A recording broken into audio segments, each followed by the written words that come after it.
This is breaking news. Governor Cuomo giving an update on coronavirus in New York. Let's go to that now. And it is a beautiful morning in Buffalo today.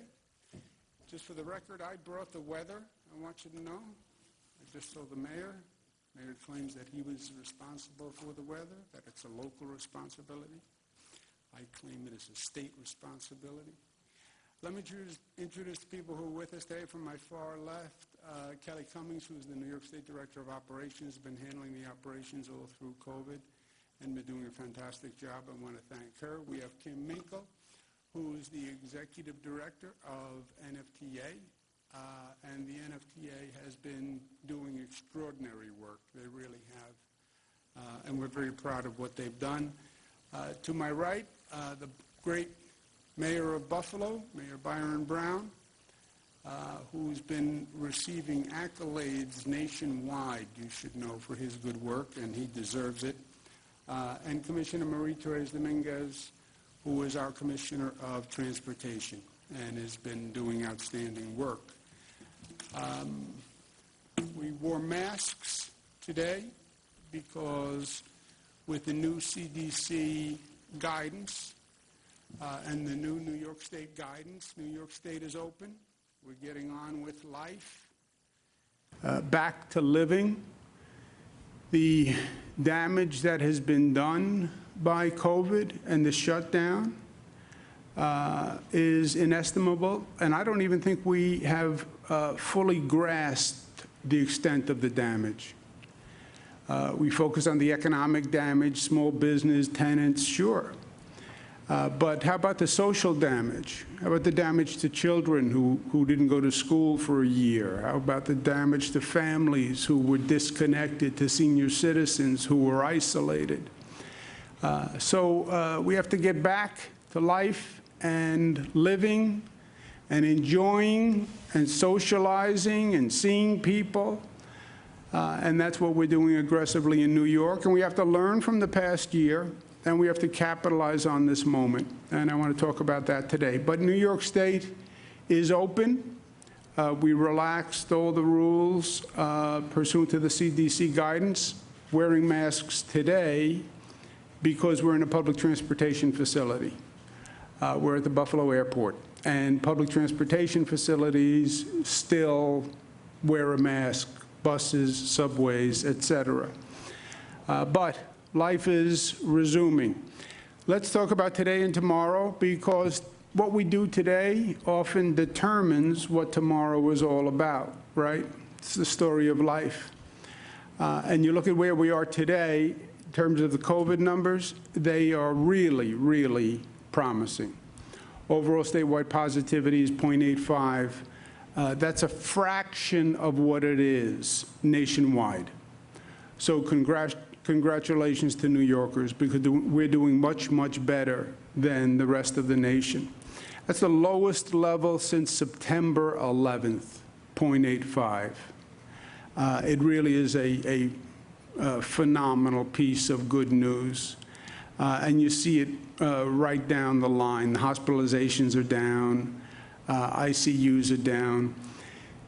When people say, well, COVID is over, no, it's not over, unfortunately. 18 people still died.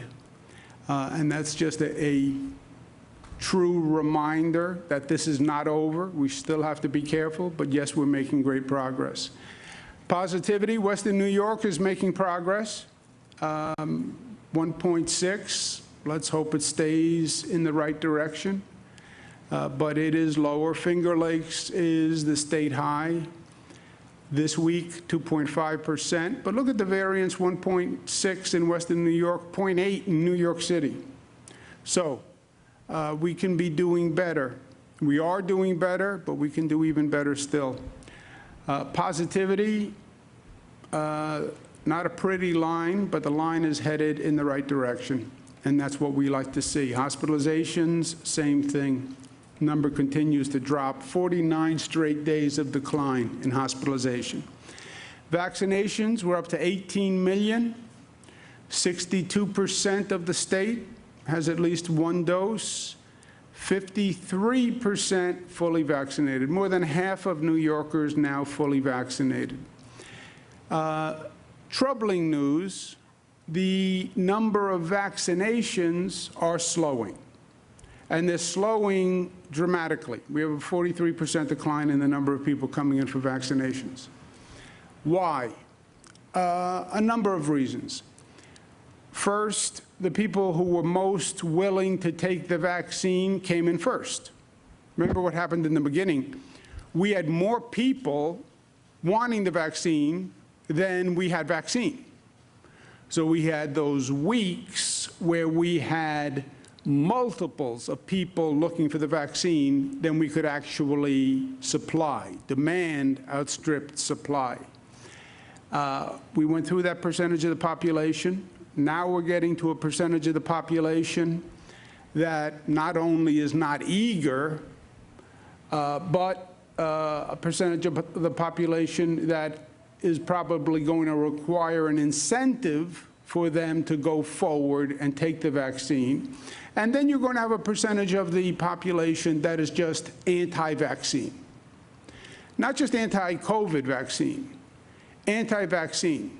We went through this 2 years ago when we did the measles vaccine for children. And there are people who believe so strongly against vaccines that they wouldn't vaccinate their child for measles, and they didn't put their child in school. They actually do homeschooling rather than have their child vaccinated. So that's a real percentage of the population also.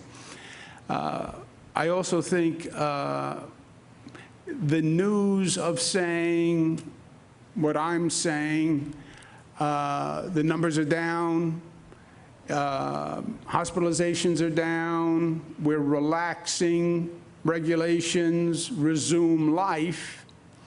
People say, well, COVID is over. I didn't get the vaccine. Now I don't need to. That's not true. The regulations are relaxed for people who got vaccinated, not for people who didn't get vaccinated. So we still have to get people vaccinated. And the question that I think about all the time is, this is a unique moment in history. What do we do now to excel nationally and internationally? Every day you wake up, what do I do today that can actually help us excel? What's the opportunity today? We have to do two things. First thing is we have to vaccinate everyone. Vaccinate everyone, that's the goal. How do you proceed on vaccines? Make it easier, make it more accessible. For the people who are doubtful, communicate the facts. 18 million New Yorkers took the shot. 18 million. Hundreds of millions in this nation. The vaccine has been proven over and over and over again, not just in this country, but internationally it has been proven. Communicate the facts to get past the doubt. And create incentives for a population that is so-so on the vaccine. So today we announce a major statewide vaccination incentive for those who have not yet received the vaccine. We announced a plan where you could win up to $5 million if you get vaccinated next week. Vax and Scratch. How do you like that name? Vax and Scratch. You get a vaccination, and you get a lottery ticket for the $5 million Mega Multiplier New York State Lottery. Now, the Vax and Scratch ticket has a first prize of $5 million, but a number of prizes that go down to $20. The chances of winning something in this program are 1 in 9 that you win something. So it is a very exciting lottery. The value of the ticket is $20. If you had to buy the ticket, it's $20. So in essence, get a vaccination and you get a free $20 scratch-off ticket for the multiplier game. 100% free. We're starting it at the 10 mass vaccination sites across the state. Here in Buffalo, it's at the University of Buffalo, but they are 10 conveniently located sites all across the state. It begins on Monday, the 24th. It goes to Friday, the 28th. There have been other states that have tried similar incentives. Some have a lottery that you could win $1 million. Our lottery, you can win up to $5 million. So we're excited about the prospects of this. It starts on Monday. If you were undecided about getting a vaccine or dubious about getting a vaccine, now you have an added bonus. Don't miss this chance. We're doing a pilot. It's just next week. We'll see how it goes, and we'll make decisions from there. But it is a situation where everybody wins. Everybody wins. You have a 1 in 9 chance of winning the lottery, but you get the vaccine and you win. Because if you get the vaccine, then this goes away. If you are vaccinated, there are more opportunities for you. You're going to see venues opening up with vaccinated sections and unvaccinated sections. And you're going to have more of a chance to participate in activities and resume life if you were vaccinated. You're going to a bar, you're going to a restaurant, you have your vaccine, you can take this off. You go to a restaurant, you have a meal, you can take this off. You want to go to a ball game, you have a better chance of getting in because you're vaccinated. So there are practical reasons in life to get the vaccine, besides protecting your own health and protecting your child's health and your family's health and your neighbor's health. Those reasons have all existed. There are now just practical reasons and advantages that you will have if you're vaccinated. We're also going to make it easier to get vaccinated by increasing access. Summer approaches, people are taking flights. If you're going overseas, there are countries that are going to require you to show your vaccine ticket that you were vaccinated to get in. But people will start to travel, they go to airports. We're going to say we'll have vaccine centers at the airports. So you're going to take a flight, on the way to get the plane, come a few minutes early, get a vaccine at the airport on the way to get a flight, and make sure wherever you're going that you are vaccinated. And that vaccination is going to be required by more and more countries and states to allow access to visitors. You watch.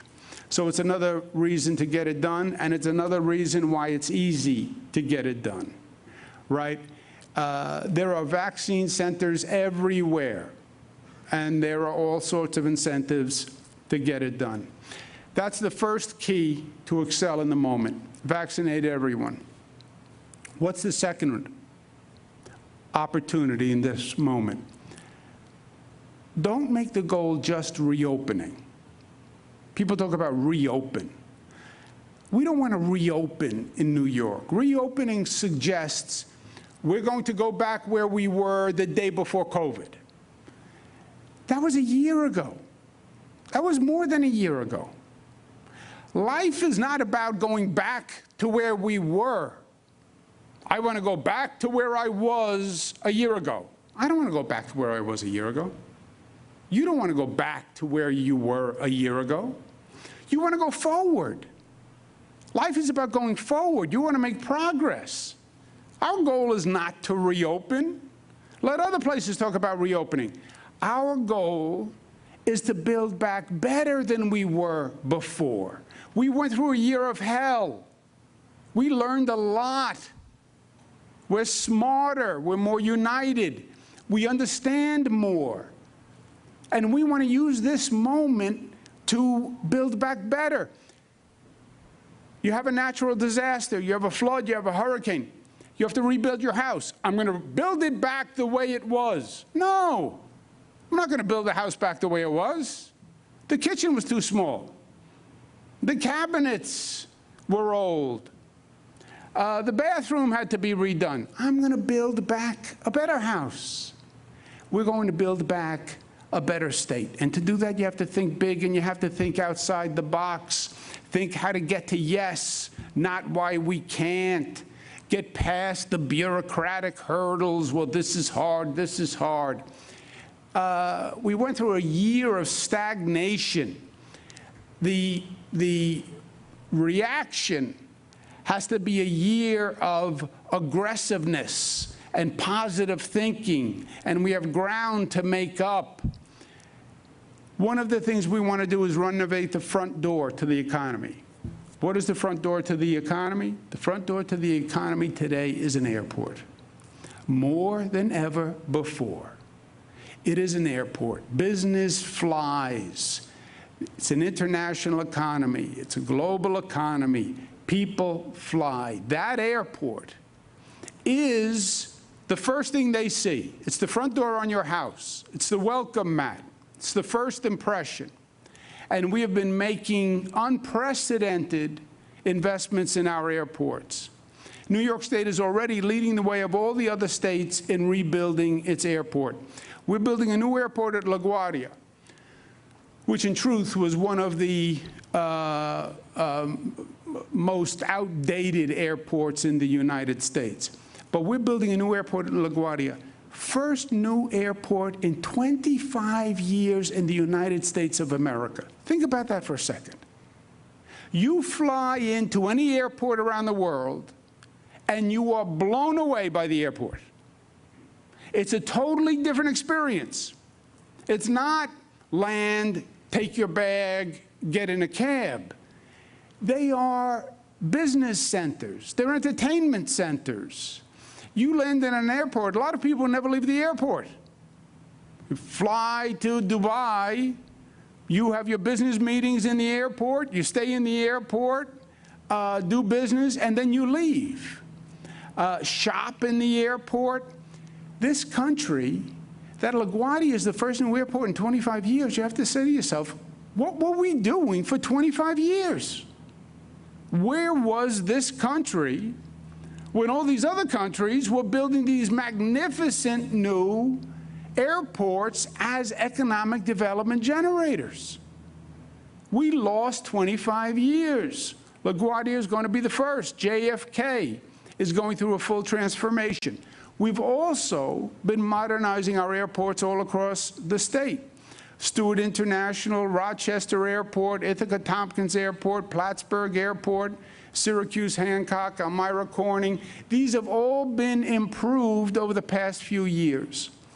And what is happening at this airport is extraordinary, is really extraordinary, and is going to make a major difference and a major improvement.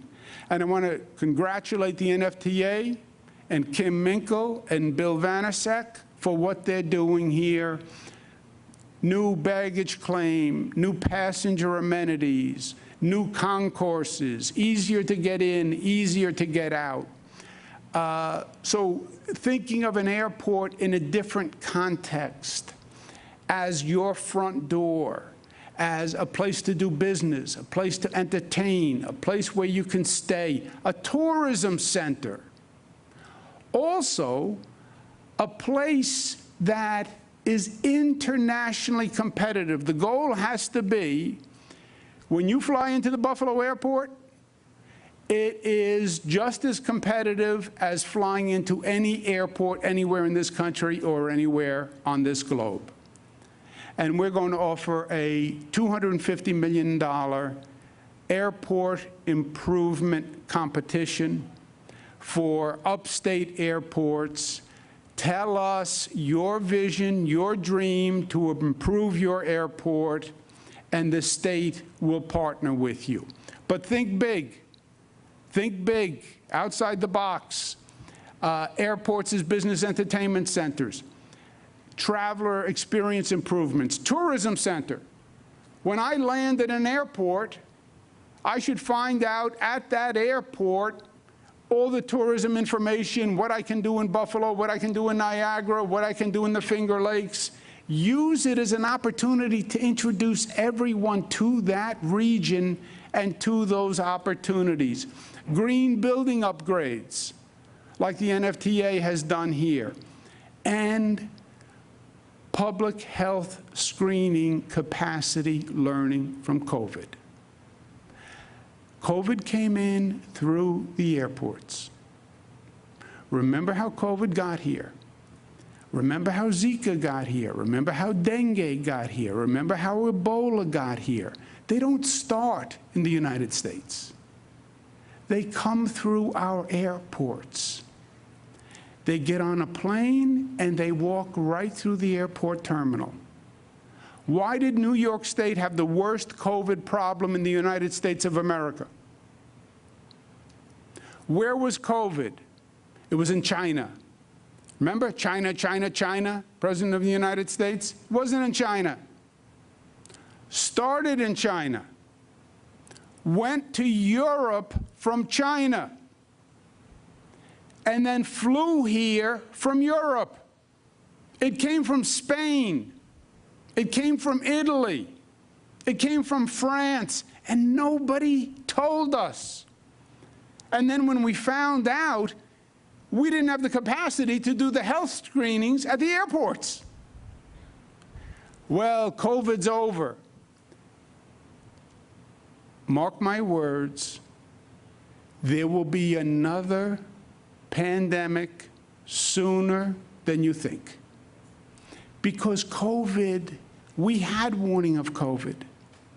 We had 7, 10 other diseases that came in that, frankly, we were lucky that did not explode like COVID. You need that capacity at the airport. Yes, security after 9/11, right? After 9/11, we all learned we need new security. And now, baggage screening, passenger screening, post-COVID, public health screening. You get off a flight, you have to have the health capacity to test people for whatever we may need to test for at that time. That is going to be key in the airports of tomorrow. The applications are due on September 15th. So what will New York be like post-COVID? It will be what we make it. That's what it will be. It's up to us. States all across the nation are dealing with the same question. They will close down, they have to rebuild. Countries all across the world are dealing with the same question. We will close down, we have to rebuild. There is a moment of opportunity here and a moment to seize on, to transform, and to capitalize, to be the first one to rebuild the best and the smartest post-COVID. But you have to think big. You have to think transformatively. We have to be fast, and we have to be bold. And that's what New York is all about.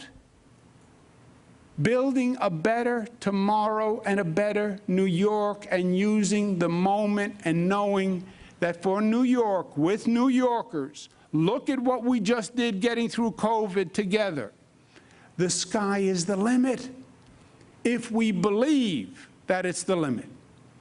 And if we let our imagination soar and our vision soar, and then we have the capacity to actually make it happen. Aristotle's formula for success, 2 steps. Decide what to do. Do it. That's it. Dream big, bold, visionary, and then do it. And we can. Thank you for being here today. With that, I'm going to turn it over to our great mayor. I want to thank him for everything that he has done on so many different fronts. This has been a challenge for government leaders like never before. Mayors don't fight pandemics. Mayors don't deal with all the consequences of COVID, the health consequences, the economic consequences, the social consequences. And it really is a litmus test to show the caliber of an elected official. And some have failed, and some have risen to a new level. And Mayor Byron Brown has set an example for mayors all across this country. Mayor Byron Brown. Thank you very much, Governor. It's great to have you back in Buffalo again so soon. Thank you for your commitment to Western New York. And Governor, after that wonderful introduction, I will concede that you brought the beautiful weather to Buffalo today. You know, when our COVID rates were high, you answered our call. You visited Western New York repeatedly and encouraged our residents to get vaccinated. You directed the vaccine to our communities and worked with our local partners like Kim Minkle and the NFTA and many others to make sure the vaccine was easily accessible. The NFTA vaccination program that just ended yesterday was very, very successful.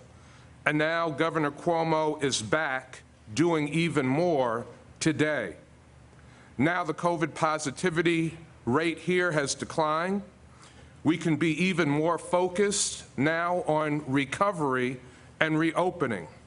But this is about more than just reopening. It's about showing the world everything that New York has to offer.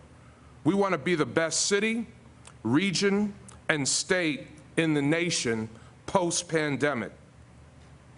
As you just heard, our airports are the gateways to our communities.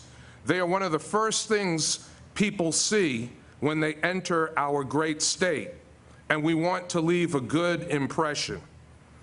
The ability to apply for this funding for our airport is great news for Buffalo and Western New York. And I am confident that the NFTA is going to submit a very competitive application because as the governor was talking, I saw Kim Minkle taking very copious notes.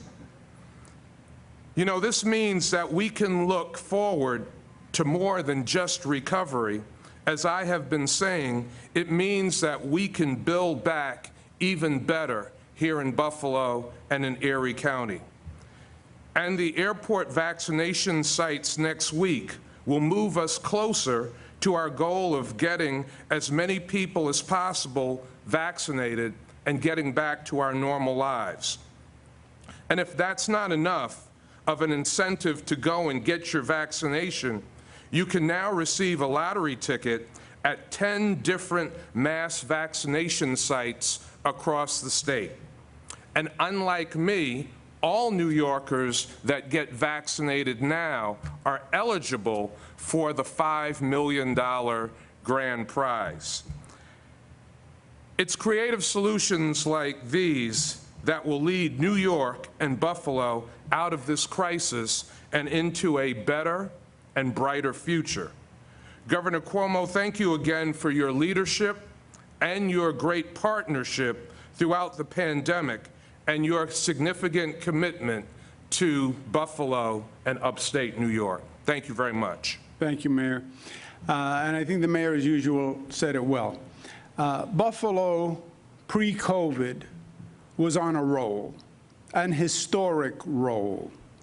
You look at all the economic indicators, developments happening, home ownership values are going up, young people coming back to Buffalo, unprecedented progress.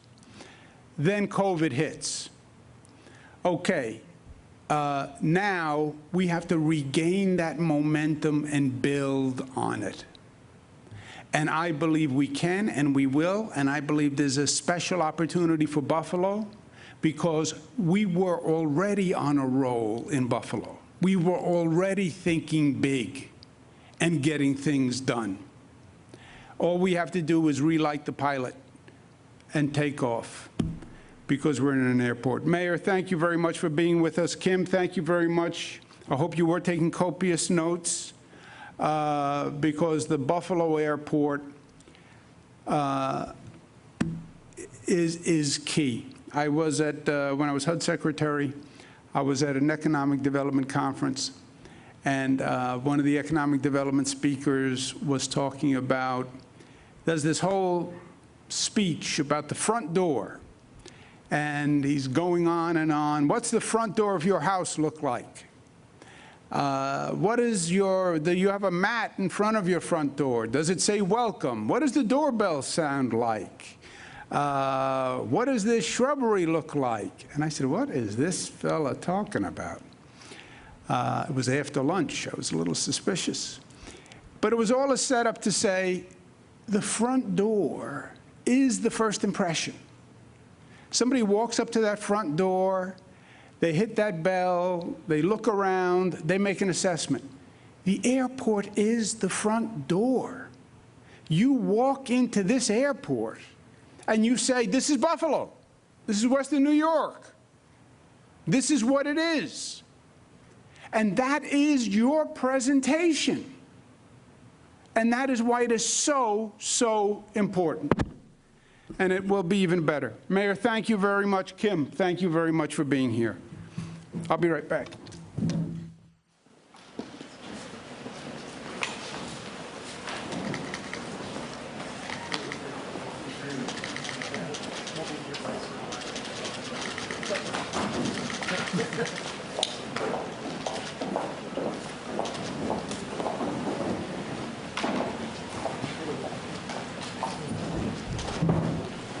Mask on, mask off.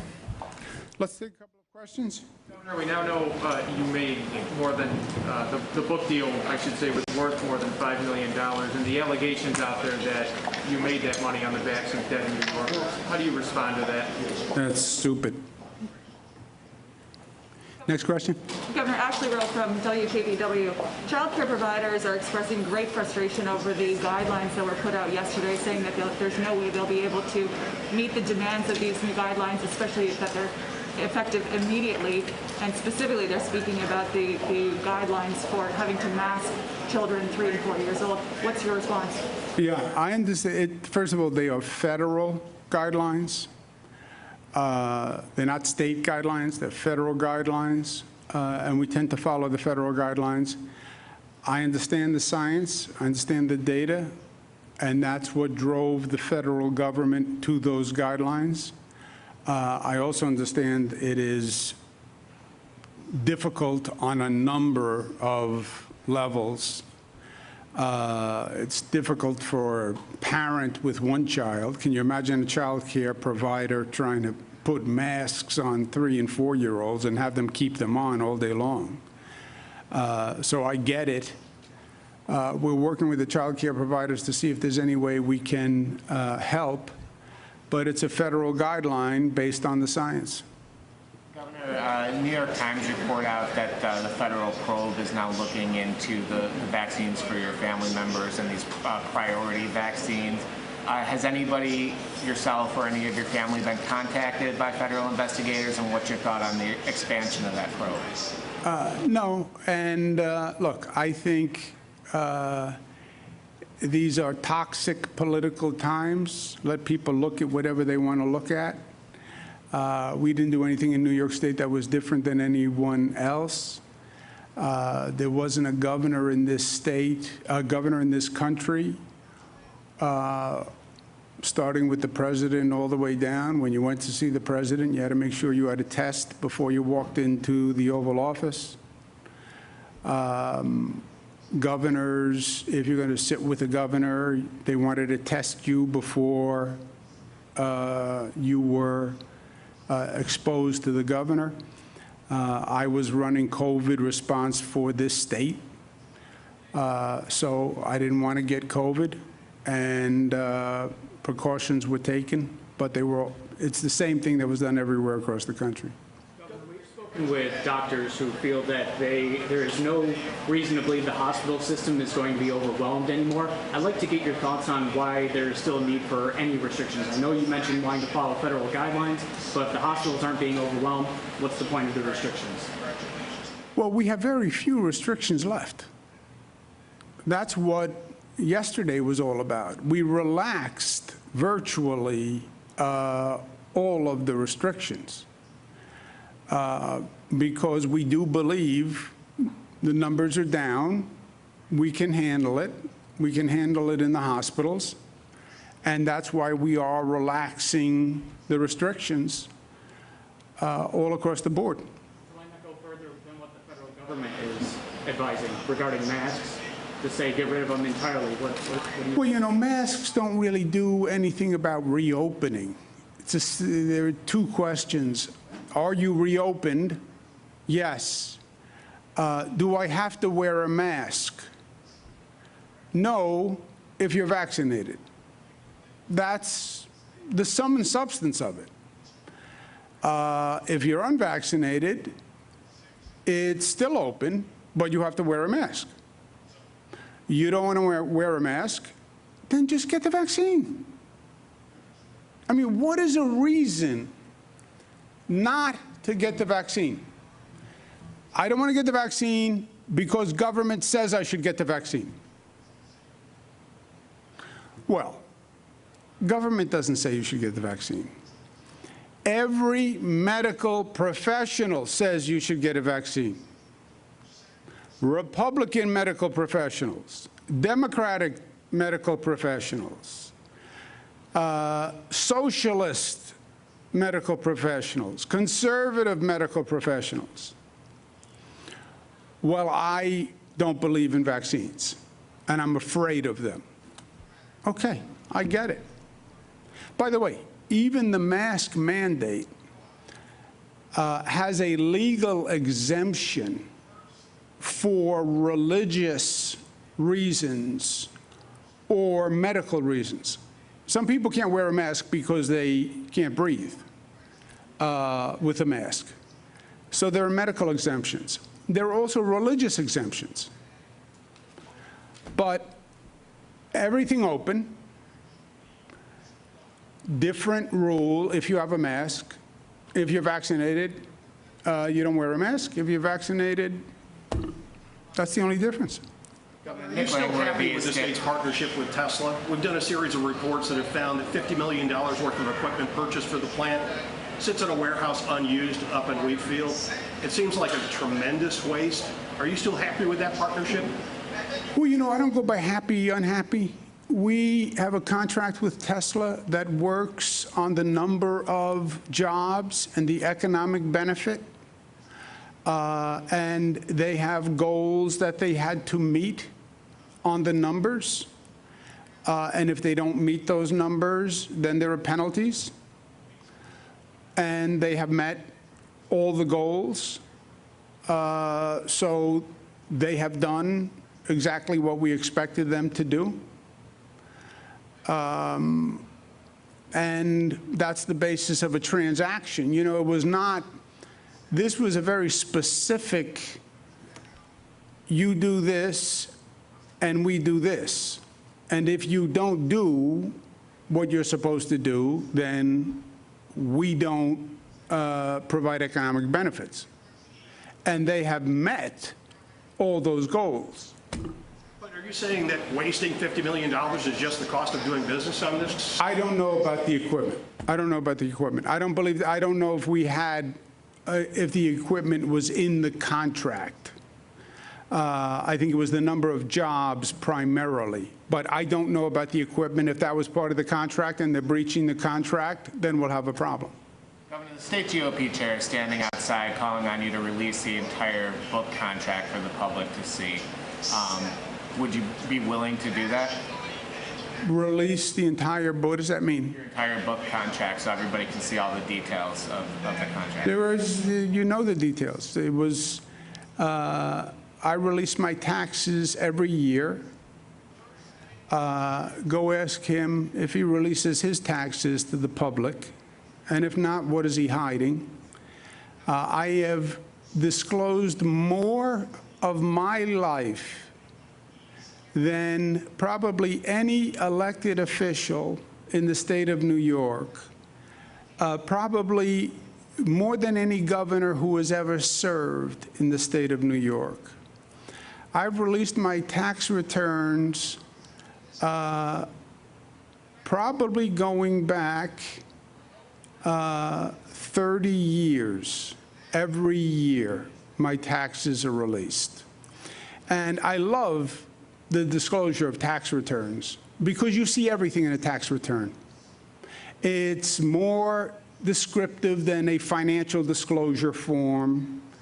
You see a person's tax return, you know everything about that person. And I have released my taxes every year. The only one. The only one. So go say to someone, let me ask you a question. Nobody has released more information than the governor. Why don't you ask your Republican colleagues to release their tax returns? Why don't they? Why don't you, Mr. Chairman, release your tax returns? Well, I'm not in office. Okay, well, how about your Republican colleagues who are in office? Do you call on them to meet Cuomo's standard and release their taxes? Are you calling on the Republican senators and assemblymen to release their taxes? It's all phony politics. I mean, you can't even ask the question with a straight face. Good thing you're wearing a mask. If there was a So the book, it's all in there. The book is $3 million. This payment of the $3 million after taxes, I gave 1/3 to charity and put the remainder in a trust for my kids. Because my kids, for me, are what got me through COVID. It sounds strange, but you know, COVID for me was every day. COVID for everyone was every day. If you had to stay home and chase a 2-year-old around the house, if you had to stay home and you couldn't go to work, it was stressful for everyone every day. But for me, I had my 3 daughters with me. They each had a responsibility where they were doing something with COVID. One was doing mental health consequences for children. One was doing social media. And they knew I was under a lot of pressure, and they went to great lengths to give me the strength to carry forward. And they were extraordinary. I brought them to press conferences, and they did a beautiful job. So that's how I got through COVID. Governor, as you know, the census shows that the state will lose 1 congressional district, and you have expressed your desire to investigate legal challenges to that by referring it to the Attorney General. Do you think there's any real possibility of that being successful? Or is it just done because the numbers are there? Hope springs eternal, Bob. But you know me, I try everything. Is it a slam dunk? No, far from it. But it was very close, and there were extraordinary circumstances. You had COVID. You had an administration that petrified a large number of the population, especially in New York, who were afraid to sign anything that had the word federal on it. So let's take one more. There was a person, Governor, who lost a loved one from COVID, and they were upset to see you making money writing a book about how you handled COVID. Why would it be stupid if they were bothered by that or thought there was something wrong with that? I mean, you used the word stupid a few minutes ago. Why would that be stupid? I thought your question was stupid and offensive. I wrote a book saying this is what we should learn from what has happened so far in COVID, because we're not done and it's going to continue. And if we don't learn the lessons, we're going to continue to make the same mistakes. That's why I wrote the book. And by the way, that's what happened. COVID continued, second wave, we continued to make the same mistakes. This country made tremendous mistakes when it came to COVID. Tremendous mistakes. The federal government denied the problem of COVID. Federal government lied about the problem of COVID. The federal government totally missed that COVID was moving from China to Europe to the United States. We didn't have enough medical equipment.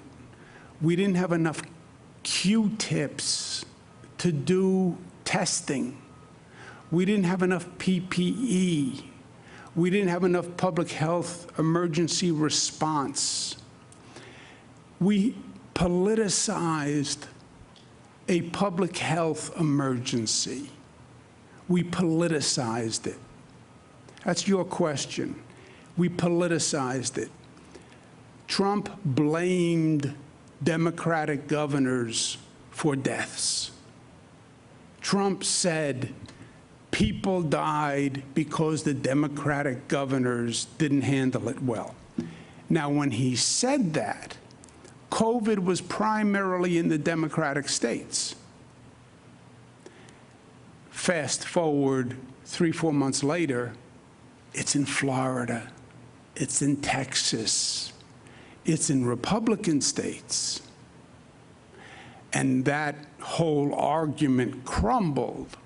But when COVID started, New York, California, Pennsylvania, Michigan, and the message was the Democratic governors are mishandling it.